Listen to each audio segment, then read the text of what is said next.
In an interview with Channel 1, a former South African Judge Justice Johann Kriegler, who was attending the National Post-2013 Election Evaluation Forum in Nairobi, said the country has made significant strides in realizing a free electoral process, but we are not out of the woods yet.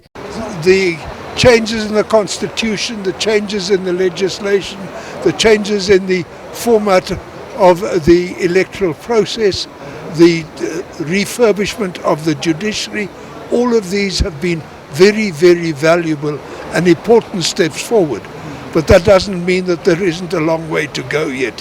The man who made a raft of recommendations in his report at a time Kenya was reeling from effect of a bad electoral system that led to post-election violence, says the country still remains vulnerable to election-related violence if the poll board does not work to overcome notable challenges that may end up being interpreted as a ploy to rig an election. Equally, Kriegler observed that it was a prerogative of the leadership of political parties to convince their supporters that in a democracy, victors and losers are a common scenario that cannot be avoided. It would be unrealistic to think that the potential for violence has disappeared.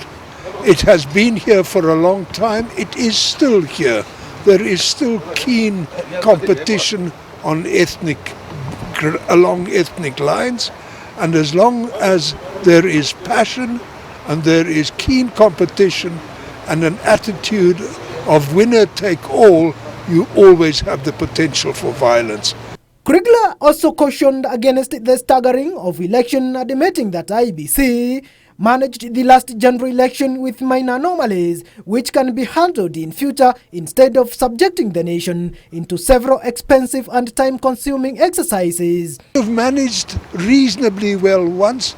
Let's try it again. It's very much more costly if you have to repeat that exercise.